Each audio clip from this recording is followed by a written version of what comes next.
If you have an extreme startle response, this is something you know. This is something that you are aware of. If you have an extreme startle reaction, here are a couple of examples. Somebody from behind just simply pats you or taps you on the back, and all of a sudden, you jump, you startle. Another example would be, let's imagine you could even be in your own home. You live with people, you come around the corner, and someone else comes around the corner too. Someone, by the way, you're not afraid of. That person comes around the corner, you see them unexpectedly, and you literally feel like you jump. You could be at an apartment store. You could be at the market, come around the corner, have the same kind of reaction. This is an extreme startle response. It's not a normal response. What's really important to understand is that when someone has an extreme startle response, it's often a sign that their central nervous system is actually under stress. In fact, if you have extreme startle reactions in your daily life, your central nervous system at times can actually feel like it is under siege. Under siege. Before I go any further, let me, in super simple terms, explain what a startle response is. So, a startle response is an involuntary motor reflex, which means it's involuntary. You can't control it, it happens automatically. A startle response originates or starts, the startle response starts in the brainstem, actually, the lower part of the brainstem. And here's what happens: a sudden stimulus triggers a muscle contraction.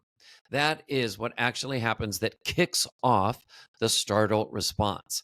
So, this is your central nervous system telling you that what? You watching, can you guess if somebody has a startle response, their central nervous system, which is designed to help protect us, the startle response is telling an individual that what might be in the environment, that what might happen. Well, you guessed it, that something dangerous could be in the environment, that something bad might happen, that there is some type of threat present. So you might be thinking with a couple of the examples that I gave earlier, you're at home and somebody comes around the corner in your own house that you're not afraid of, and you have that startle response. Clearly, that is not normal. It doesn't make any sense. Why would anybody feel like there is a threat when this individual that they know and they're not afraid of comes around the corner? Why? Because that individual, over time, over a course of many previous experiences, may have been in situations in their immediate environment when there was someone present that did pose a threat, that did make them feel that they could be in danger. Here's one of the things that I think is most important for people to understand about an extreme startle response. If this is something you have, our bodies may be wired especially to detect physical dangers, physical threats to, again, our physical safety. And yet, actually, an individual can come to develop a startle response, an extreme one, over time because they sense emotional danger in their environment, because they may not feel emotionally safe in their situation. There may be people in the environment by history that they don't feel that they can truly trust, that may have neglected them or betrayed them, that may have hurt them emotionally in some way. And so, the idea, when we think about it as attachments, when we think about the relationships that we have with people closest to us, if the individual has had relationships with people, attachments that are unsafe, that make them feel like they get emotionally hurt and that can't be trusted, it makes perfect sense if that individual comes to see someone in their environment as potentially emotionally unsafe. What's important to understand is that the central nervous system isn't just an alarm system for physical threats, but that it is also a built in alarm system for emotional threats if we do not feel emotionally safe in our environment.